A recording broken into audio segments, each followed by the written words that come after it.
함께 하나님 말씀 보겠습니다. 하나님 말씀은 마가복음 14장 말씀입니다. 마가복음 14장 1절부터 11절의 말씀입니다. 마가복음 14장 1절부터 11절의 말씀 우리 함께 읽겠습니다. 마가복음 14장 1절부터 11절의 말씀 우리 함께 한 목소리로 합독하도록 하겠습니다. 이틀을 지나면 유월절과 무교절이라 대제사장들과 서기관들이 예수를 괴계로 잡아 죽일 방책을 구하며 가로되 미뇨가 날까노니 명절에는 말자 하더라. 예수께서 베다니 문둥이 시몬의 집에서 식사하실 때에 한 여자가 매우 값진 향유 곧 순전한 나드 한 옥합을 가지고 와서 그 옥합을 깨뜨리고 예수의 머리에 부으니 어떤 사람들이 분내어 서로 말하되 무슨 의사로 이 향유를 허비하였는가? 이 향유를 300데나리온 이상에 팔아 가난한 자들에게 줄 수 있었겠도다 하며 그 여자를 책망하는지라. 예수께서 가라사대 가만두어라. 너희가 어찌하여 저를 괴롭게 하느냐? 저가 내게 좋은 일을 하였느니라. 가난한 자들은 항상 너희와 함께 있으니 아무 때라도 원하는 대로 도울 수 있거니와 나는 너희와 항상 함께 있지 아니하리라. 저가 힘을 다하여 내 몸에 향유를 부어 내 장사를 미리 준비하였느니라. 내가 진실로 너에게 이르노니 온 천하 어디서든지 복음이 전파되는 곳에는 이 여자의 행한 일도 말하여 저를 기념하리라 하시니라. 12 중에 하나인 가롯 유다가 예수를 넘겨주려고 대제사장들에게 가매 저희가 듣고 기뻐하여 돈을 주기로 약속하니 유다가 예수를 어떻게 넘겨줄 기회를 찾더라. 아멘.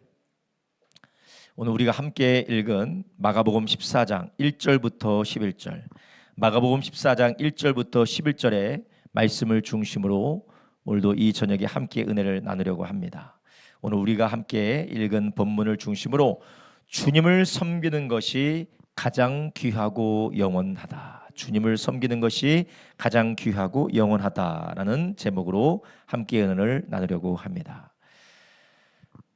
우리가 이 세상에 살게 된 것은 우연이나 이 땅에 살게 된 것은 어떤 무작위적인 일로 인하여서 우리가 이 땅에 살고 있는 것이 아니라 하나님께서 우리를 창조하셨고 우리를 지으시고 이 땅에서 살게 하시기 때문에 우리가 살고 있는 것입니다.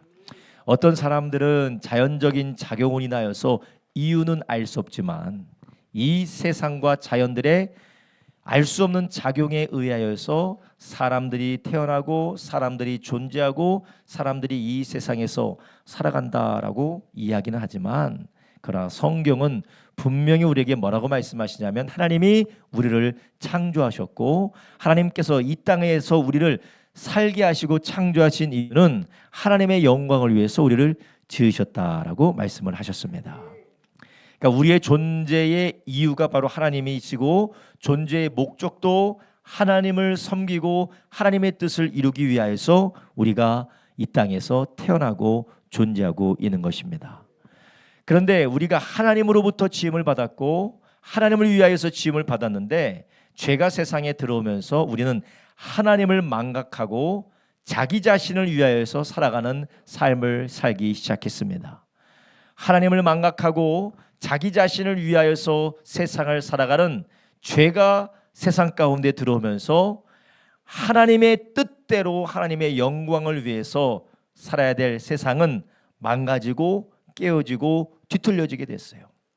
그래서 죄로 인하여서 하나님이 세우신 질서와 하나님과의 관계가 무너지면서 사망이 세상에 찾아오고 저주와 우리가 경험하는 모든 세상의 고난과 고통과 뒤틀림이 우리가 경험하게 되고 있는 것이에요. 이 모든 이유가 무엇이냐면 하나님이 우리를 지으시되 하나님을 위하여서 하나님의 뜻을 위해서 우리가 지음받았는데 우리는 그게 바뀌어버린 거예요. 하나님은 망각되어지고 자기 자신을 위하여서 살아가는 자기가 하나님 된 죄악을 따라 살고 있기 때문에 세상이 저주받아 망가지게 된 것입니다. 성경은 아주 간단하게 땅은 저주받을 것이다 라고 했는데 그 저주받은 이유가 무엇이냐? 바로 사람이 하나님 앞에 범죄했기 때문에 그랬습니다. 그럼 인간은 하나님께서 창조해 놓으시고 뭐라고 하셨어요? 너는 이 땅을 다스리라라고 하셨어요.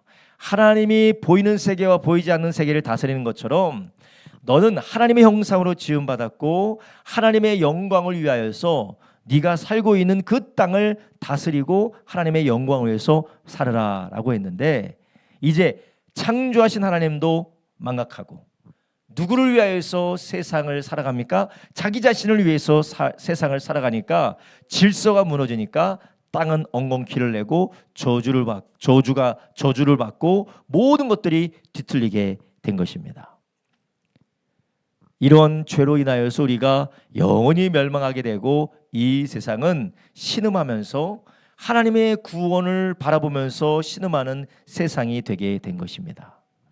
그런데 하나님은 우리를 사랑하셔서 잘못된 방향으로 죄악으로 멸망을 향하여 달려가고 있는 죄인들을 하나님이 구원하셨는데, 죄악의 결과로부터 구원하셨을 뿐만 아니라 죄악의 방식으로부터 우리를 구원하신 줄 아시기 바랍니다. 우리가 예수 믿고 구원받았다라는 것을 생각할 때 그냥 지옥의 뜨거운 불구덩이에서만 구원을 받은 줄 알아요.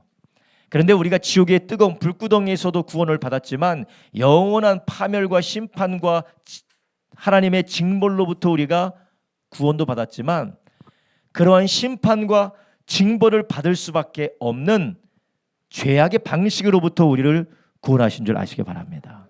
그게 무엇입니까? 바로 내 자신을 위해서 살아가는 것이고 하나님이 없는 삶을 살아가는 것입니다. 여러분, 우리는 숨만 쉬어도 자연스럽게 우리는 내 자기 자신을 위해서 살고자 하는 것이 바로 저와 여러분의 연약한 습성이고 우리의 허물이에요. 어떤 사람은 그렇게 얘기하죠. 아니, 자기가 자기를 위해서 살아가는 것이 무엇이 잘못된 것이냐? 인간의 본능적인 일이고 자기가 없으면 내가 없으면 세상도 없는데, 이게 100% 무슨 주의라고요? 이걸 바로 인본주의라고 하는 거예요. 내가 없으면 세상도 없고 내가 없으면 종교도 없고 내가 없으면 교회도 없는데 나를 위해서 살아야지. 무슨 교회 거리고 있고 하나님 거리고 있고 무슨 말씀 이야기하고 있느냐. 내가 없으면 말씀도 없고 내가 없으면 세상도 없다.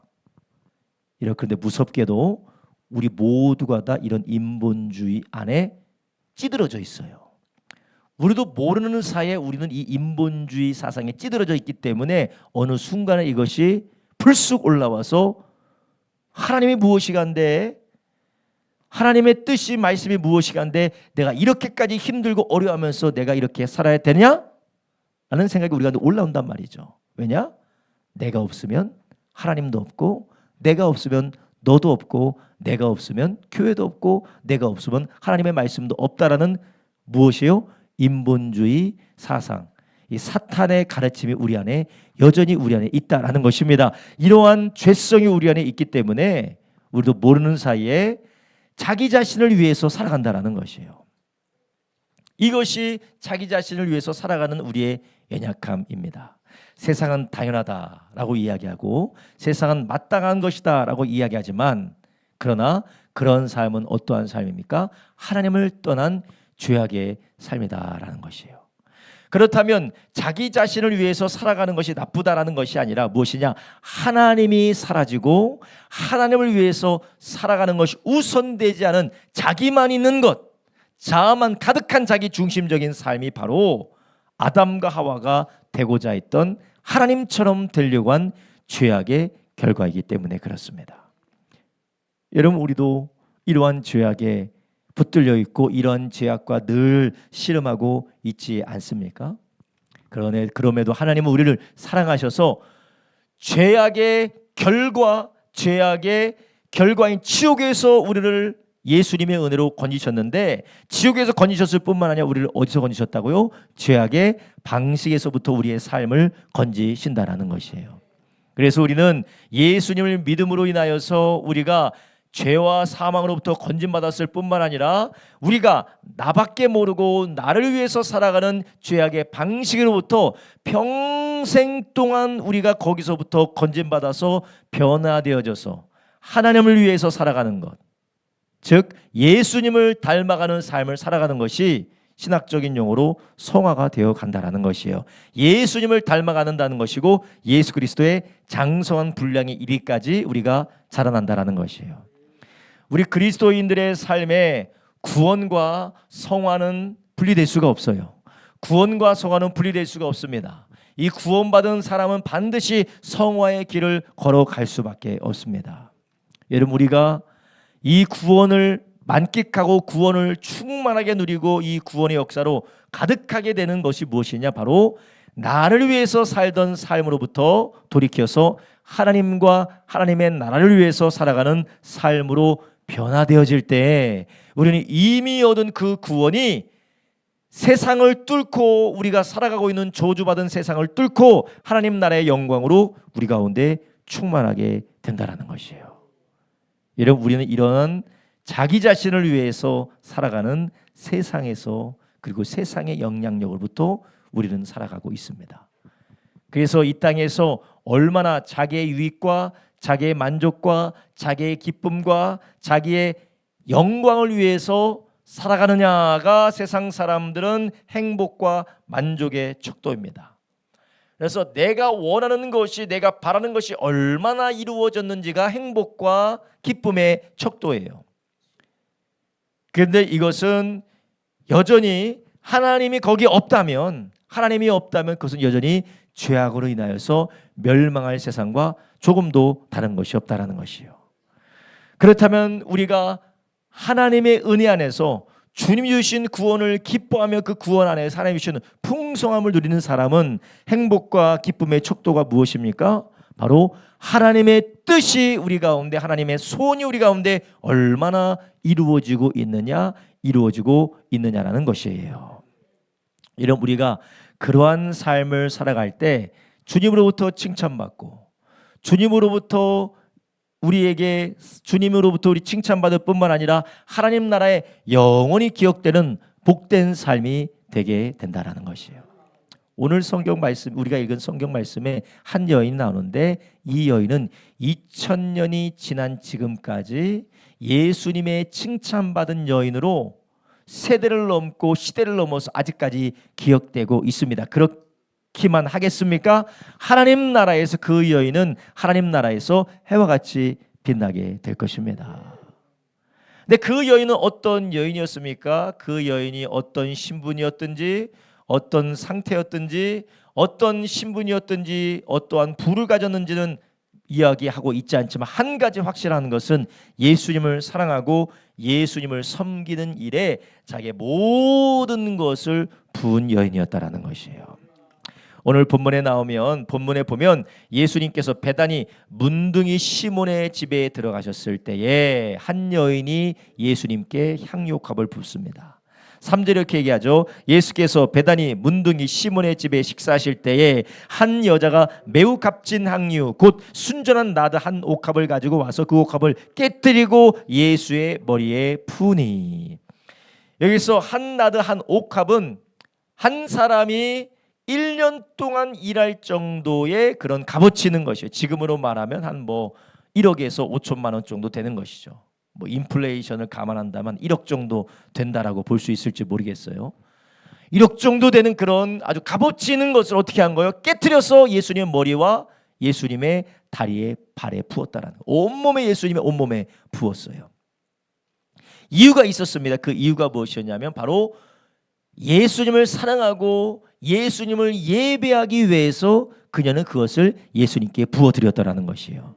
물론 예수님이 이제 십자가에서 돌아가실 것을 이미 알고 있었겠지만, 예수님이 십자가에서 돌아가실 것을 알고 장례를 준비하기 위해서도 했지만, 그 장례를 준비하는 것 자체가 그 여인에게 무엇이냐? 예수님께 예배하고 예수님을 섬기는 것이었어요.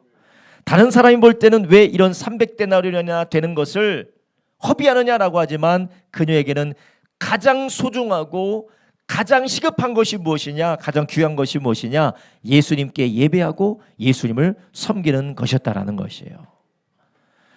여러분, 우리 안에 이렇게 오늘 본문에 나오는 여인과 같은 한 여인과 같이 우리가 하나님을 섬기고 하나님을 사랑하고 또 하나님을 위하여서 우리의 모든 것을 드리는 삶은 이 세상의 일과 같이 기억하는 자 없이 사라지고 먼지처럼 흩어지는 것이 아니라 하나님 나라에 영원토록 기억되고 영원토록 주님이 축복하시는 복된 일이다라는 것이에요. 예수님께서 이 여인에 대해서 뭐라고 말씀하고 있습니까? 오늘 본문의 9절에 이렇게 말하죠. 내가 진실로 너에게 이르노니 온 천하에 어디서든지 복음이 전파되는 곳에는 이 여자의 행한 일도 말하여 저를 기념하리라 하시니라. 아멘. 세상 마지막 날까지 복음이 전파되어지는 날에 전파되어지는 모든 곳에서 이 여인이 행했던 고귀한 헌신이 전파될 것이다. 기억될 것이다. 그 또한 하나님 나라에서 예수님이 기억하시면 예수님이 계시는 영원한 하나님 나라에서 또한 기억되고 주님께서 영광스럽게 하시겠다라는 것이에요. 세상의 어떤 왕도, 세상의 어떤 권력자도, 세상의 어떤 영화로운 사람도 이렇게 될 수가 없어요. 시대가 지나면, 제국이 지나면 다 기억하지 않고 사라집니다. 제가 지난주에 몽골을 갔다 왔다고 했잖아요. 몽골을 갔다 와서 칭기즈칸의 그 어마어마한 제국, 그때 당시에 전 세계를 호령하는 제국의 황제였는데 그 후손들과 그의 이름이 지금 기억 속에 남아있지만 그다지 영광스럽지 않습니다. 몽골 우리가 볼 때는 선진국이에요, 후진국이에요? 후진국이에요. 죄송하지만, 몽골 사람들에게 죄송하지만 후진국이에요. 지금 중국이 그 나라를 꼭 붙들고 있어서 그 나라가 발전할 수 있음에도 불구하고 발전하지 못하도록 꼭 붙들고 있어요. 왜냐? 자기 배후에 있는 몽골이 발전하면 자기에게 위협이 되기 때문에 아주 꼭 붙들고 있어요. 그 나라의 석탄이 막 생산이 되는데 그 석탄이 생산되는 게 중요한 게 아니라 석탄이 생산되면 처리를 잘 해서 화학시설이 있으면 그걸 가지고 자기가 가공해서 또 다른 나라에 팔 수가 있는데 가공할 수 있는 기술을 안 줘. 들어갈 수 못하게. 왜 그럴까요? 자기네들이 그걸 장악하고 부를 자기네들 걸로 해야 이 나라가 부강해지면 안 되기 때문에. 그 나라가 어떤 나라였어요? 어마어마한 제국이었습니다. 다 사라지고 잿빛과 같이 흩어지게 되는 것이 이 세상의 영광인데, 예수님께서는 이 여인의 헌신, 예수를 향한 이 여인의 헌신이 복음이 어디서 증거되든지 이것이 말하여 기념하도록 하라.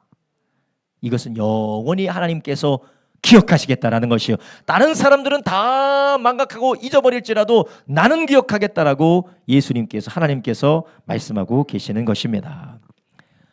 하나님은 우리를 이렇게 사랑해서 우리로 세상을 향하여 자기 자신을 위해서 살던 삶에서 돌이켜서 하나님을 위하여서 섬기고 하나님을 위해서 살아가도록 우리를 구원하셨고, 그러한 삶을 살아가는 자들을 하나님께서는 영광스럽게 하시는 줄 믿으시기 바랍니다. 이게 바로 구원의 목적이요. 창조의 목적은 하나님께서 우리를 영광스럽게 하시고 영광스럽게 지음받은 인간이 하나님의 거룩한 뜻을 따라 살도록 하나님을 위하여서 지음을 받았어요. 그게 창조의 목적입니다. 그래서 우리들은 나를 위한 것이 아니라 하나님을 위한 것이에요.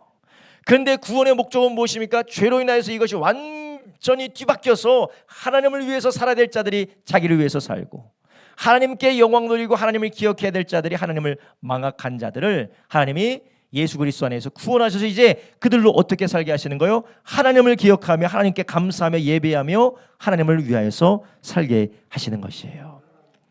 우리도 구원받은 하나님의 자녀로서 구원하신 하나님의 목적을 따라 이렇게 살아가는 저와 여러분 되길 예수님의 이름으로 축원합니다. 그런데 우리가 이 세상에서 하나님께 감사하고 하나님의 영광을 위해서 하나님을 기억하고 감사하고 하나님의 영광을 위해서 살아가는 세상이 녹록지가 않습니다. 왜 그러냐면요, 하나님께 감사하고 하나님을 기억하고 하나님을 위해서 살았던 아담과 하와를 누가 찾아와서 망가뜨렸습니까? 마귀 사탄이 찾아와서 망가뜨렸어요. 이처럼 우리가 구원받은 하나님의 사람들도, 구원받은 성도들도 하나님을 위해서 하나님을 기억하고 하나님께 감사하며 살지 못하도록 호시탐탐 노리면서 하나님의 통치와 하나님의 다스림과 하나님의 구원을 어떻게 합니까? 방해하고 대적하고 회방한다는 것이에요. 오늘 본문에 보면 아주 사단의 악랄하고도 아주 치열한 사단의 역사를 우리는 볼 수가 있습니다. 예수님께서 하나님의 아들이신 그분이 예루살렘 유월절에 예루살렘으로 올라오셨어요. 그때 사탄은 대제사장들과 바리새인들과 함께 모여서 회의하게 만들었는데 그 회의의 결과가 무엇이냐? 오늘 본문 한번 보겠습니다. 1절 이렇게 말합니다. 이틀을 지나면 유월절과 무교절이라 대제사장들과 서기관들이 예수를 궤계로 잡아 죽일 방책을 구하여 가로되 민요가 날까 하노니 명절에는 말자 하더라. 아멘. 자, 오늘 우리가 읽은 본문 전에 바리새인들과 제사장들이 사람들을 모아가지고 예수님을 모함하고 예수님을 함정에 빠뜨리고 예수님의 말을 잡아서 어떻게든 실패하게 만들려고 수많은 거짓과 괴계로 다가갔지만 예수님께서 말씀을 지혜롭게 하셔서 그 모든 것들을 다 물리치셨어요.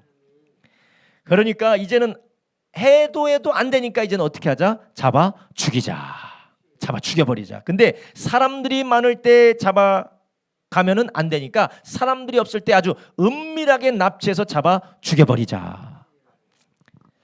여러분, 하나님이 아름답게 창조하셨던 에덴 동산에도 사탄이 뱀으로 찾아와서 그들을 망가뜨렸던 것처럼 하나님의 아들을 통하여서 구원과 하나님의 통치의 회복을 일으키려던 그 하나님의 역사마저도 사탄은 어떻게 합니까?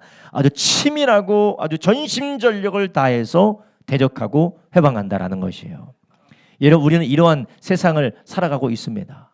사탄은 얼마나 전심전력하고 우리를 방해하고 해방합니까? 게다가 오늘 본문의 마지막 부분에 뭐라고 하고 있어요? 10절부터 11절 이렇게 말합니다. 12 중에 하나인 가룟 유다가 예수를 넘겨주려고 대제사장들에게 가매 저희가 듣고 기뻐하며 돈을 주기로 약속하니 유다가 예수를 어떻게 넘겨줄 기회를 찾더라. 아멘. 첫 번째는 밖으로 대제사장과 바리새인들과 그리고 서기관들이 모여서 회의를 해서 예수 이 작전도 안 되고 저 작전도 안 되니까 은밀히 납치해서 죽여버리자.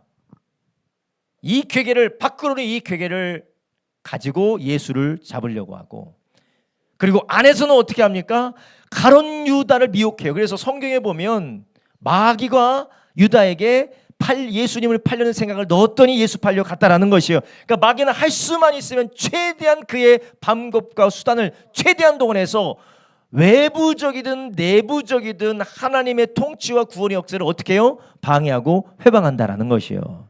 이게 사탄의 역사고 지금도 우리 가운데 이 일이 벌어지고 있다라는 것입니다. 예, 이것을 통해서 우리는 무엇을 알 수 있어요? 사탄은 전력으로 하나님의 통치와 구원을 대적한다라는 것이에요. 하나님께서 예수 그리스도를 통하여서 이스라엘을 구원하고 죄인들을 구원하여서 하나님의 나라를 회복시키고 하나님의 통치를 회복시키려고 할 때 사탄은 그가 할 수 있는 최고의 방법을 동원해서 예수님을 납치해서 죽이자. 그 예수님을 납치해서 죽일 수 있는 방법으로 유다에게 예수 팔려는 생각을 넣어버리고 은밀하게 예수님을 파는 계약을 맺어서 은 30 받고 예수님 팔자. 그러한 일을 사탄이 벌인다라는 것이에요. 여러분, 우리가 살아가고 있는 이 땅은 하나님의 통치와 구원의 역사가 펼쳐지고 있는 하나님의 손안에 있는 이 세상이기도 하지만 그 하나님의 통치와 구원의 역사를 대적하기 위해서 사탄은 적당히 하는 것이 아니라 전력을 다하는 줄 아시기 바랍니다. 전력을 다해요. 여러분, 좀 신앙생활을 해보신 분 알겠지만 우리의 삶은 영적인 전쟁터예요. 영적인 전쟁터입니다. 저는 전쟁터를 안 가봤거든요. 근데 제가 이권 때문에 다투는 이 전쟁의 현장에 제가 몇 번 가봤어요. 이권. 돈을 누가 받느냐, 아니면 누가 주도권을 가져서 이 이득을 기득권을 차지하느냐. 이 이권 앞에는 양보가 없습니다. 어떻게든지 그 이권을 차지하고 이권을 차지하고 그것을 기득권을 놓지 않기 위해서 치열하게 싸우고 비열한 방법을 동원하고 음모와 거짓과 술수가 난무하는 장소에 가면 여기가 곧 전쟁터구나 그런 생각이 들어요. 여러분, 사탄은 하나님의 통치와 구원을 대적하기 위해서 이렇게 우리의 삶 가운데서 어떻게 역사한다고요? 어떻게 대적한다고요? 전력으로 대적해. 전력으로. 여러분, 한번 열심히 살아본 적 있으세요? 무엇을 위해서 열심히 한번 살아보셨어요? 어디에 집착해서 밤잠 안 자면서 집착해서 내가 이것만은 꼭 해보면서 살아야겠다. 대부분 없으실걸요? 대부분 없으실 거예요. 대부분 없으실 거예요. 무언가에 우리가 집착하면 내가 이것만큼은 하면서 살아야겠다라는 것보다 더 전력으로 우리의 삶에 찾아와서 하나님의 통치와 구원을 대적하는 존재가 있는데 그 존재가 누구라고요? 마귀의 사탄이라는 거예요. 그 존재가 실제적으로 우리의 가정과 직장과 사업장과 우리의 삶에 역사하고 있다는 것이에요. 집중하지 못하도록 하는 마귀 역사가 있는 거예요. 집중하지 못하게 하는 마귀 역사. 예. 그냥 하지 않고 어떻게 한다고요? 전력을 다해. 전력을 다해. 예. 그래서 베드로전서에는 이걸 잘 표현했죠. 베드로전서 5장 8절부터 9절에 뭐라고 하십니까? 근신하라. 뭐하라? 깨어라. 너희 대적마귀가 우는 사자같이 두루다니며 삼킬 자를 찾나니 너희는 믿음을 굳게 하여 저를 대적하라. 이는 세상에 있는 너희 형제들도 동일한 고난을 당한 줄 암이니라. 아멘. 사탄이 이렇게 예수님의 제자 가운데서 침투해서 예수님을 팔아먹게 하고 예수님을 팔을 때 예수님을 팔는 것을 받아들일 수 있는 대제사장 그룹들과 서기관 그룹을 미리 준비해 놓고서 아주 전략적이고 주도 면밀하게 아주 치밀하게 그것을 딱 들어맞춰서 어떻게든 하나님의 통치를 대적한다라는 것이에요. 여러분, 그 예수님이 십자가를 지시는 이때뿐만 아니라 우리의 삶도 마찬가지인 줄 아시기 바랍니다. 하필이면 그 시간에 그때에 이 장소에 그리고 하필이면 그때에 기다렸다는 듯이 모든 것을 준비하고 우리를 괴롭히는 사단의 역사가 여전히 우리 가운데 있다라는 것입니다. 우리가 하나님을 위해서 살고 우리가 하나님을 기억하여 감사하는 그런 구원의 역사, 하나님의 통치의 역사를 대적하는 사탄이 실제적으로 저와 여러분의 삶 가운데 있다라는 것이에요. 여러분의 가정과 우리의 교회와 우리의 직장과 사업장과 우리의 삶에 사탄은 쫓아다니면서 아주 지긋지긋하게 아주 치밀하고 주도 면밀하고 그리고 집요하게 쫓아다닌다라는 것이에요. 여러분, 우리가 다 이전에 어디에 있었습니까? 우리가 다 이전에 어둠 가운데 흑암 가운데 죄악 가운데 붙들렸던 사람이에요. 여러분, 누가 스토커 되는 줄 아십니까? 모르던 사람이 모르는 사람을 스토킹하잖아요. 누가 스토킹해요? 알던 사람이 그 사람을 스토킹하는 거예요. 못 잊어서 스토킹하는 거예요. 빼앗긴 것이 아주 분해서 스토킹하는 거예요. 우리가 한때 사탄에 사로잡혀서 악한 영에 이끌려 다녔던 그 시절들을 얼마나 마귀 사탄이 그리워하겠습니까? 포기를 몰라요. 여러분, 우리가 사탄을 그냥 영화에 나오는 그냥 머리에 뿔 달리고 가끔씩 허당인 모습이 보여지는 그 사탄이 아닙니다. 여러분이 상상할 수 있는 최악의 인물보다 곱하기 10,000배를 한번 해보세요. 여러분이 생각하는 최악의 인물, 내가 인생에 이 사람만큼은 피하겠다에 곱하기 10,000배를 하면 사탄의 근처도 못 가요. 사탄의 근처도 못 가요. 그렇게 해도.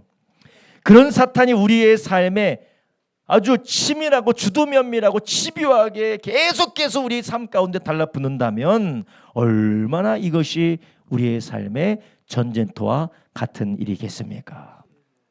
그래서 사도 베드로는 말하는 거예요. 우는 사자와 같이 너희들을 돌아다니면서 삼키려고 찾고 있다라는 것입니다. 그렇지만 예수님께서 하나님이 우리를 구원하시고 또한 구원하신 하나님의 자녀들을 이러한 영적인 전쟁터 가운데 두신 것은 죽으라고 거기에 둔 것이 아니라 하나님이 능히 이길 수 있게 하실 수 있기 때문에 그 자리에 허용하신 줄 아시기 바랍니다. 그래서 9절에 말하죠. 베드로전서 5장 9절에 너희는 믿음을 굳게 하여 저를 뭐하라고요? 대적하라. 이는 세상에 있는 너희 형제들도 동일한 고난을 당하는 줄 암이니라. 아멘. 철로 역정에 보면 길에 가고 있는 이 크리스찬이 길을 가고 있는데 그 길에 사자가 으르렁거리면서 사자가 무섭게 있어요.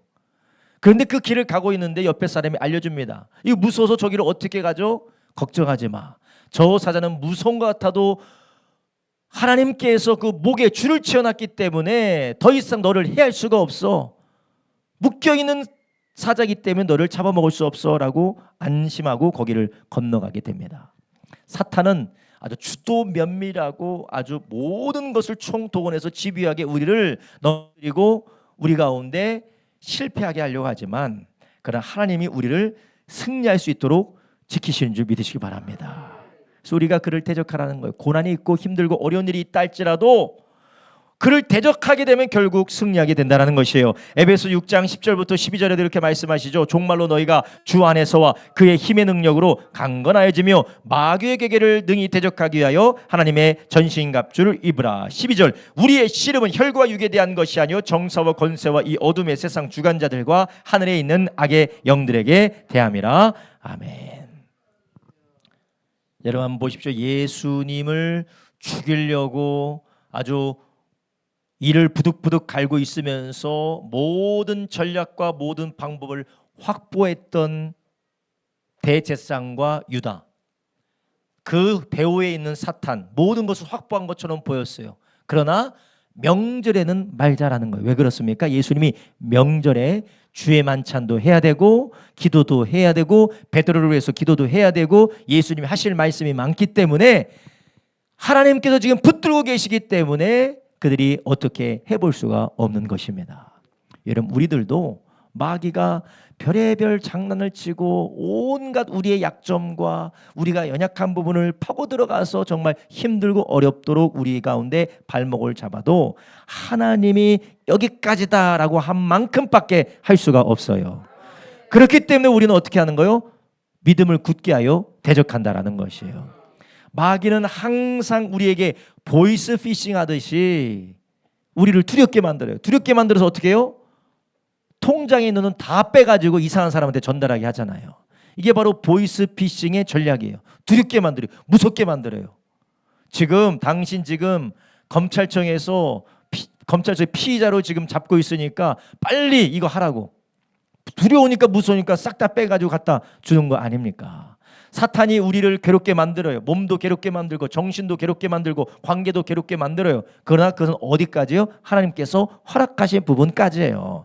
마귀가 우리의 영혼을 손도 댈 수 없는 줄 아시기 바랍니다. 그래서 요한일서 5장 18절에 뭐라고 하세요? 하나님께로서 난 자마다 범죄치 아니하는 줄을 우리가 아노라. 하나님께로서 나신 자가 저를 지키심에 악한 자가 저를 만지지도 못하느니라. 아멘. 요한일서 5장 18절을 보면 요한일서 5장 18절에 하나님께로서 난 자마다 범죄치 않는다. 여기서 범죄치 않는다라는 것은 원어를 잘 보면 습관적으로 의도적으로 범죄치 않는다라는 걸 말하는 것이에요. 그러니까 우리가 하나님을 믿고 예수님 믿고 하나님의 자녀 되었는데 우리가 죄를 짓습니까? 안 짓습니까? 네? 짓죠. 우리가 죄를 짓죠. 우리가 죄를 안 지으면 하나님이죠. 우리가 다 죄를 져요. 근데 죄를 짓는데 그 죄를 지음에도 불구하고 하나님께서 우리를 지켜주시고 우리를 보호해 주시고 우리에게 은혜 주시기 때문에 습관적으로 의도적으로 우리가 아주 계속해서 반복해서 완악한 마음으로 죄를 짓지 않도록 하나님께서 우리를 어떻게 해주세요? 은혜 가운데 보호해 주시는 것입니다. 그래서 악한 자가 저를 만지지 못하도록 하나님은 우리를 지켜주신다는 것이에요. 예수님께서 십자가의 고난을 받으셔야 되지만 그 고난이 시작되기 전까지 사탄은 예수님께 손을 대지 못합니다. 예수님께서 십자가에서 피 흘려 죽으시고 고난당하 죽으셨다 할지라도 예수님께서 구원의 역사를 위해서 3일 만에 부활하실 때 사망이 예수님을 가둬놓을 수가 없습니다. 이 부활의 주님이 우리와 연합한 우리의 주님인 줄 아시기 바랍니다. 이 주님과 우리와 하나 됐습니까? 분리됐습니까? 하나 됐기 때문에 사탄이 만지지 못한다라는 것이에요. 그래서 우리의 삶이 영적인 전쟁터예요.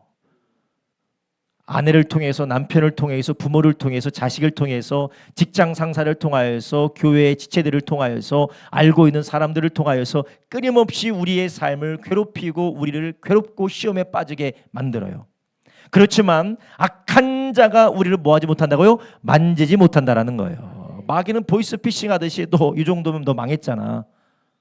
이 정도면 망했잖아. 네 부모가, 네 아내가, 남편이, 네 자식이, 너 형제 자매가 이 정도까지 됐으면 너 망했잖아. 그러니까 빨리 포기해. 기도하지 마. 예배하지 마. 얘 그만해. 뭐 한다고 뭐 소용이 있어라고 계속해서 우리가 가지고 있는 그리스도 예수 안에 있는 능력과 권능과 하나님의 보호하심을 스스로 포기하고 내려놓게 만든다라는 것이에요. 어떻게 하라는 거예요? 대적하라는 것이에요. 마귀를 우리가 날마다 우리의 삶 가운데 역사하는 마귀 역사를 말씀으로 분별하고 주님 주신 능력 안에서 담대하시기를 예수님의 이름으로 축원합니다. 여호수아가 전쟁을 하려고 할 때 하나님께서 여호수아에게 뭐라고 하셨어요? 너는 담대하라라고 했어요. 강하고 담대하라라고 했습니다. 하나님이 우리 안에 용기를 가지라고요. 용기는 두려워하지 않는 마음을 말하는 것이 아니에요. 이 용기는 두려움도 있고 근심도 있고 걱정도 있지만 그러나 그럼에도 불구하고 믿음을 가지고 나가는 걸 말하는 겁니다. 이러면 우리는 우리의 삶이 여전히 마귀와 사탄으로 인한 전쟁터입니다. 그들은 전력으로 하나님의 통치와 구원 안에 있는 우리들을 대적해요. 발목을 잡습니다. 우리를 괴롭히고 우리를 고통스럽게 만들고 우리를 미혹하고 넘어뜨려요. 근데 기억하시기 바랍니다. 만지지 못하고 하나님이 허락하신 부분까지만이라는 것이요. 자, 그럼 하나님께서 허락하신 부분까지만이라는 것은 무엇을 의미합니까? 하나님의 때가 찼을 때 우리가 담대하게 주님의 이름으로 대적할 때 언젠가는 어떻게 된다는 거요? 떠나간다라는 것이에요. 할렐루야. 언젠가는 떠나간다라는 것이에요. 여러분 가정 안에 지긋지긋한 마귀 역사가 있습니까? 언젠가는 떠나가요. 언젠가는 떠나가요. 그러니까 마귀의 보이스피싱에 당하지 마시기 바랍니다. 언젠가는 떠나가. 지긋지긋해. 자식 때문에 지긋지긋하고. 저희 가정에서 지긋지긋한 마귀 역사가 아주 지긋지긋한 마귀 역사가 지긋지긋한 마귀 역사, 이건 제가 잘 쓰는 용어는 아니지만 아무튼 지긋지긋한 마귀 역사가 있어요. 이것도 언젠가는 떠나가게 되어져 있어요.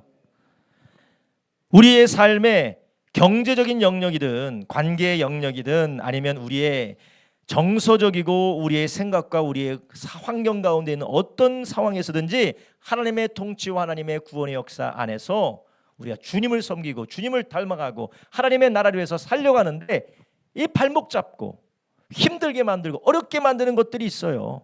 그렇지만 그것은 거기까지예요. 하나님이 허용하신 것까지예요. 결국은 우리가 믿음으로 대적하면 어떻게 된다고요? 떠나가게 되는 줄 아시기 바랍니다. 그래서 오늘 본문의 첫 번째 부분과 마지막 부분에는 사탄의 악랄하고도 사탄의 추도 면밀한 아주 전략적인 사탄의 역사들이 나와 있어요. 한번 보세요. 첫 번째는 제사장들과 함께 회의해서 그들로 빨리 이 사람을 죽여야 되는데, 예수를 죽여야 되는데, 그런데 아주 옳다구나 하고 누가 나와요? 아주 은밀하게 예수를 납치해서 죽이려면 그 내부자가 있어야 되는데 내부자 중에 누가 나와요? 유다가 팔아먹겠다고 나오는 거예요. 이런 절묘한 것이 어디 있어요? 그러나 하나님께서 그렇게 했다 할지라도 명절이 끝나기 전에는 절대 하지 못하는 것이요. 왜냐? 주님이 하셔야 될 일이 있기 때문에 그렇습니다. 여러분 주님을 신뢰하시고 대적하시기 바랍니다. 담대하세요. 그래서 수요일에도 말씀드렸잖아요. 어디까지 대적하라고요? 피 흘리기까지 대적하라는 것이에요. 사명이 있기까지는 죽지 않습니다. 사명을 성취하기까지 죽고 싶어도 죽지 않아요. 하나님께서 하나님 앞에 우리가 모든 것을 바치고 담대하게 될 때 마귀 역사는 떠나가게 되는 줄 아시기 바랍니다. 지긋지긋한 마귀 역사가 여전히 있다 할지라도 우리가 담대하면 마귀는 무엇을 이루고 갑니까? 하나님의 뜻을 이루고 도망가게 되는 것이에요. 마귀가 예수님의 제자인 유다까지 미혹했지만 결국 유다를 통하여서 무엇이 이루어졌습니까? 인류 구원을 위한 하나님의 뜻이 이루어지게 된 것이었습니다. 여러분 두려워하지 마십시오. 가정 가운데 사단의 역사와 귀신의 역사와 악한 영의 역사와 우리의 삶에 건강이든 아니면 관계든 경제적인 문제든 무엇이든지 우리를 괴롭히고 압박하는 이런 어둠의 역사가 있을 때에 우리는 내가 죄와 허물 가운데 빠지지 않았는지 우리가 한번 분별하고 거기에서 나올 뿐만 아니라 마귀를 끝까지 믿음 안에 대적하기를 주님의 이름으로 축원합니다. 그러면 이 대적하는 사람은 무엇으로 대적합니까? 우리가 대적하는 것은 주의 힘과 능력으로 강건하여져서 대적하는 줄 아시기 바랍니다. 에베소 6장 10절 첫 번째 10절에 뭐라고 해요? 주 안에서와 그의 힘의 능력으로 강건하여 지고 할렐루야. 예수님께서 십자가를 지시기 위하여서 감당할 수 없는 사탄의 공격과 그 십자가를 지기 위해서 예수님께서 겟세마네 동산에서 무엇하셨습니까? 주 안에서 머무르셨다라는 것이요. 주 안에서 머무르셔서 간절히 기도하였습니다. 너희는 나를 위해서 기도해달라고 하면 간절히 주님 앞에 나가서 기도했다라는 것이에요. 여러분, 우리는 그 마귀의 시험과 마귀의 공격이 거세면 거셀수록 우리는 그럴수록 주님 앞에 나가서 그 힘과 능력으로 강건해지게 되기를 예수님의 이름으로 축원합니다. 두 번째로 오늘 본문에 보면 우리가 마귀의 방해와 해박이 있음에도 불구하고 그런 가운데에서 우리가 진정으로 살아야 될 방향은 무엇이냐? 예수님을 섬기고 예수님께 예배하는 것이 가장 귀하다는 것을 잊지 마시기를 바랍니다. 이 가운데서 예수님이 십자가에 달리시기 전에 예수님께 많은 일들이 있었을 것입니다. 많은 에피소드가 있었을 거예요. 그런데 아주 많은 부분을 성경의 할애에서 기록하고 있는 것이 무엇이냐? 한 여인이 향유옥합을 예수님의 머리와 다리에 온몸에 부어서 장사를 예배했다라는 것이에요. 예수님께서 가장 귀하게 보시는 것, 예수님께서 가장 기뻐하시는 것, 하나님께서 가장 영광 받으시는 것이 무엇이냐? 우리가 무엇을 아느냐? 우리가 무엇을 이루었느냐? 우리가 무엇을 행했느냐가 아니라 우리가 하나님을 위하여서 살았느냐라는 것이에요. 하나님을 사랑하고 하나님을 예배하고 하나님 앞에 하나님을 위하여서 어떤 삶을 살았느냐? 하나님께서 그것을 귀하게 여기신다라는 것입니다. 자, 오늘 본문에 나오는 많은 인물들이 나오는데 집중적으로 예수님께서 하나님이 조명하고 있는 사람이 누굽니까? 이름도 없는 한 여인이에요. 예수님의 수제자도 있고 예수님 곁에 많은 사람들이 있어요. 문둥병자 문둥이 시몬, 이 한센병자 시몬이 있는데 이 시몬이 오늘 본문에서는 뭐라고 나오나요? 오늘 본문에 3절에 예수님께서 베다니 문둥이 시몬, 이렇게 언어가 아주 그냥 원시적이에요. 그죠? 그러니까 이 나병 환자, 베다니에 있는 나병 환자 시몬의 집에서 식사하실 때 사람들이 많이 왔어요. 그러면 이 나병 환자가 여전히 나병 환자였을까요? 아니면 나병 환자로부터 고침을 받았을까요? 고침을 받았죠. 나병 환자로 있었지만 그럼에도 하나님께서 예수님이 고쳐주셨어요. 그 고침받은 시몬이 아니라, 그리고 그 가운데 많은 바리새인과 학식이 있고 권력이 있고 그리고 예수님의 수제자였던 다른 사람이 아니라 누가 지금 기억되고 있어요? 예수님께 향유를 부은 한 여인이 기억되고 있는 것입니다. 여러분, 이것이 바로 주님이 우리를 구원하신 목적이고 구원하신 주님의 소원인 줄 아시기 바랍니다.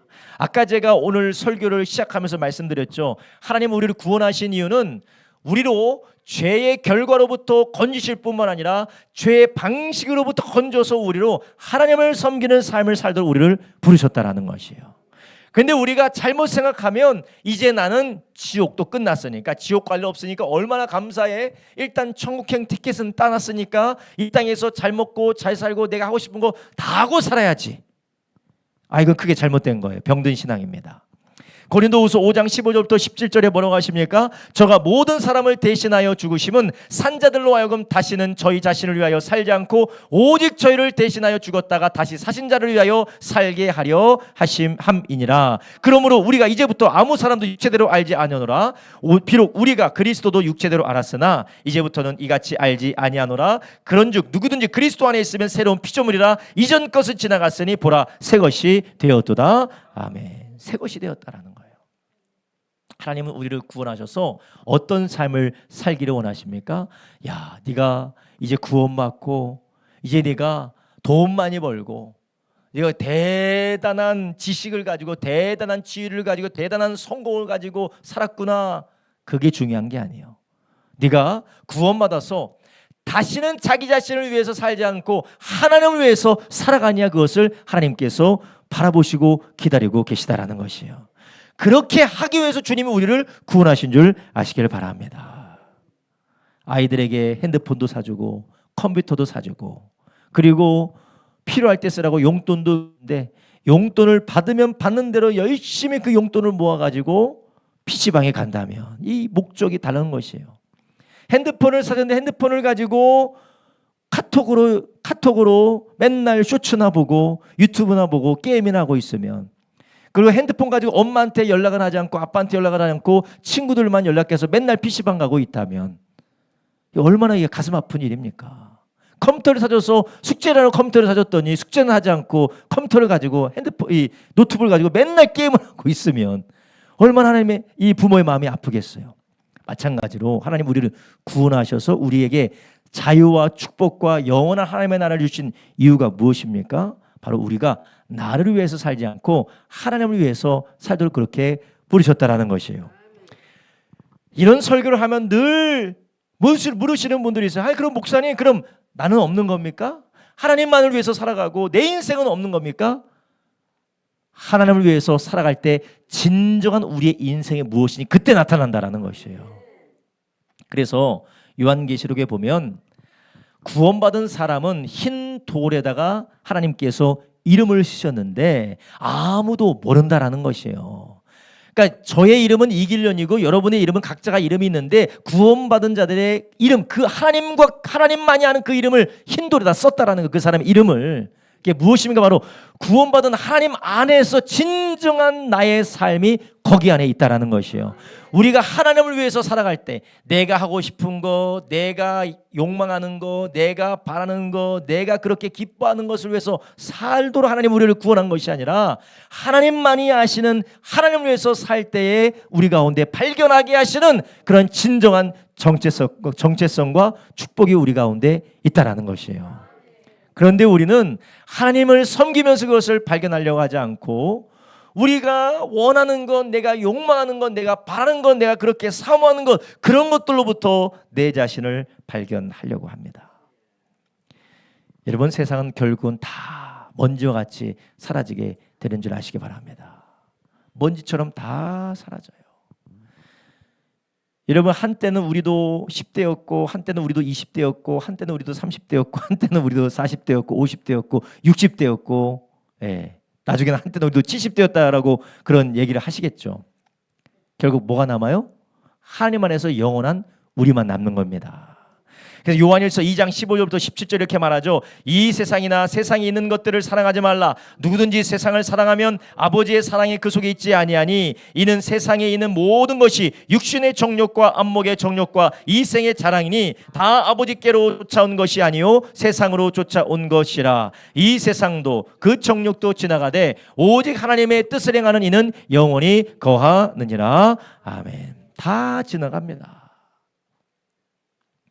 이 세상에 우리가 10대였든 20대였든 30대였든 40대였든 우리가 한때는 이런 사람이었든 한때는 저런 사람이었든 한때는 어떤 사람이었든 그 시절은 다 지나가고 아무도 기억하지 않고 먼지처럼 사라지지만 그러나 하나님의 뜻을 행하는 우리 성령으로 거듭난 우리들은 영원히 그분 안에 거하게 되는 것입니다. 이게 바로 흰돌에 쓴 이름이라는 것이에요. 이것이 가장 귀하고 이것이 영원하다라는 것이에요. 주님께서 향유 옥합을 예수님께 부은 그 여인의 일과 여인의 아름다운 헌신을 복음이 전파되는 곳마다 기념하라. 그 말은 무엇이요? 영원한 하나님의 나라에서 영원히 기억되리라는 것입니다. 복음으로 구원받은 자들에게 기념하리라는 것은 하나님 나라에서도 기념하게 될 것입니다. 왜 그렇습니까? 천국에서 어떤 일이 있습니까? 천국에서 찬양을 부르는데 뭐라고 찬양을 불러요? 구원하심이 보호자에 앉으신 어린 양과 우리를 구원하신 하나님께 있도다. 복음을 하나님 앞에 찬양을 하잖아요. 그런 복음의 찬양을 할 때 누가 또 기념이 되겠어요? 그 여인이 기념이 되지 않겠습니까? 우리가 이 땅에서 예수님 믿고 거듭나고 하나님의 자녀가 되어서 우리가 이 땅에서 살아가는 것 가운데 가장 귀하고 가장 복되고 영원한 것이 있다면 다른 것이 아니라 예수님을 섬기고 예수님께 예배하는 것이라는 것이에요. 오늘 본문에 나오는 사람들이 이 300데나리온이나 되는 것을 왜 가난한 자에게 나눠주지 않고 이렇게 허비하느냐라고 얘기했어요. 그러나 예수님께서는 그러지 말라고 했습니다. 이것은 무엇을 말하는 겁니다? 뭐라 말하는 겁니까? 가난한 자를 구제하고 이 세상에 많은 일도 해야 되는 것도 시급하지만 무엇보다 더 시급한 것이 있는데 그게 무엇이라는 거요? 하나님 앞에 예배하는 것이에요. 예수님께 예배하는 것이라는 것입니다. 아무리 어떠한 대가를 치르고 어떠한 우선순위를 앞에 둔다 할지라도 가장 귀한 것이 하나님을 사랑하고 하나님을 예배하는 것이에요. 그래서 우리는 이 땅에 살면서 우리는 우리의 삶의 원칙을 가져야 되는데 우리의 자녀들에게 원칙을 가르쳐야 되는데 우리는 계속해서 믿음의 사람들에게 원칙을 격려해야 되는데 그 원칙이 무엇입니까? 고린도전서 10장 31절 말씀처럼 너희가 먹든지 마시든지 무엇을 하든지 다 무엇을 위해서라고요? 하나님의 영광을 위해서 하라. 32절에 또한 말합니다. 유대인이나 헬라인이나 하나님의 교회나 거치는 자가 되지 말고 나와 같이 모든 일에 모든 사람을 기쁘게 하여 나의 유익을 구치 아니하고 많은 사람의 유익을 구하여 저희로 구원을 얻게 하라. 하나님의 영광을 위해서 살고 영혼을 구원하는 일을 위하여서 거치는 자가 되지 말고 구원하는 사람이 되라는 것입니다. 이것은 도덕적인 당위적인 도덕적으로 우리가 해야 되는 명령일 뿐만 아니라 우리에게 가장 복되고 우리에게 유익이 되는 명령입니다. 여러분 우리가 우리의 삶에서 가장 시급하고 중요하고 내가 가장 우선순위에 두는 것이 무엇입니까? 나의 유익과 나의 만족과 나의 기쁨과 나의 욕망이 아니라 하나님을 섬기고 하나님을 예배하는 저와 여러분 되기를 예수님의 이름으로 축원합니다. 여러분 우리 가운데에서 내가 그렇게 하고 싶었고 내가 그렇게 얻고 싶었고 내가 그렇게 도달하고 싶었고 내가 그렇게 거머쥐고 싶었던 것을 거머쥐었던 사람들은 다 무엇을 경험합니까? 겨우 이거밖에 안 되네 그런 생각을 다 한다고 해요. 어떠한 것을 이뤘든지 어떠한 것을 거머쥐었든지 어떠한 것을 욕망했든지 욕망이 채워지면 내가 정말 바랬던 것이 이것이었던가라고 마음 가운데 허탄함이 찾아온대요. 그 이유가 무엇입니까? 우리의 영혼을 채우고 진정으로 우리에게 만족을 주는 것은 하나님이요 예수 그리스도밖에 없다라는 것이에요. 여러분 우리가 그렇게 우선순위를 가지고 살아가잖아요. 자식이 우선순위고 돈이 우선순위고 성공이 우선순위고 사람들로부터 인정과 용납이 우선순위고 나의 삶의 안정과 나의 삶의 편안함이 우선인데 그것이 채워진다 할지라도 우리에게 진정한 만족이 없어요. 우리를 위하여서 진정으로 우리에게 주신 하나님의 최고의 축복은 하나님 자신이고 예수 그리스도인 줄 아시기 바랍니다.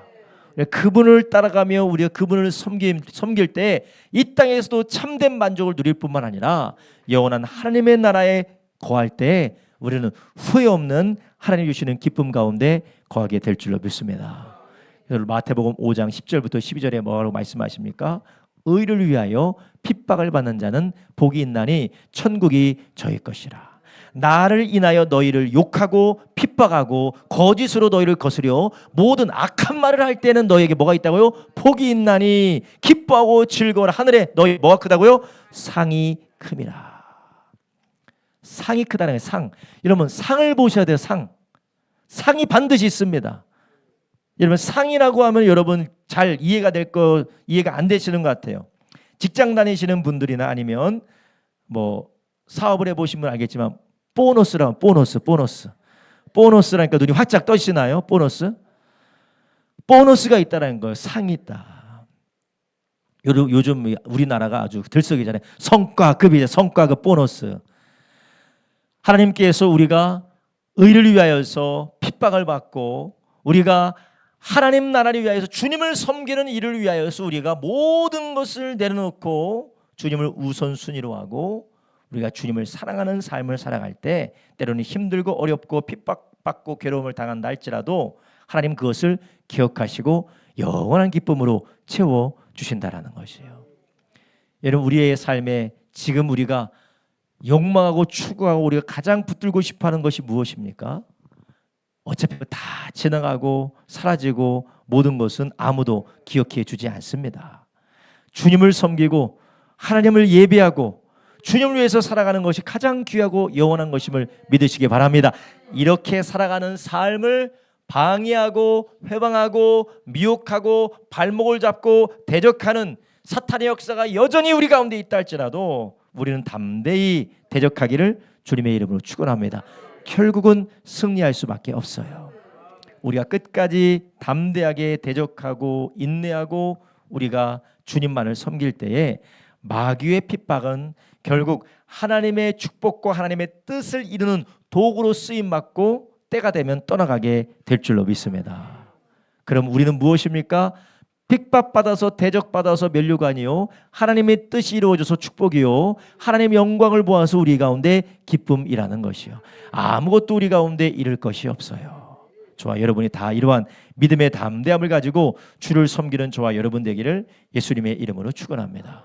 기도하겠습니다. 이 시간 우리 함께 기도할 때 주님, 주여 우리로 마귀를 대적하게 하여 주시옵소서. 하나님 전심전력을 다해서 최선을 다하는 아버지, 최고의 노력을 다하는 아버지 마귀의 아버지 하나님의 대적과 영적인 전쟁터 가운데서 주여 우리가 낙심하지 말게 해 주시옵시고 주여 우리가 두려워하지 말게 해 주시옵시고 하나님이 허용하신 그 선을 절대로 넘어오지 못하는 마귀 앞에 우리가 담대히 대적하게 하여 주시옵소서. 주의 힘과 능력으로 강건해지게 하여 주시옵소서. 주여 우리가 헛된 것에 마음을 사로잡히는 것이 아니라 주를 섬기고 하나님을 섬기는 일에 주를 위한 일에 우리의 삶을 들여 영원하고 복된 삶이 되게 하여 주시옵소서. 우리가 주의 세움을 합심하여 기도합니다. 주여 주여 주여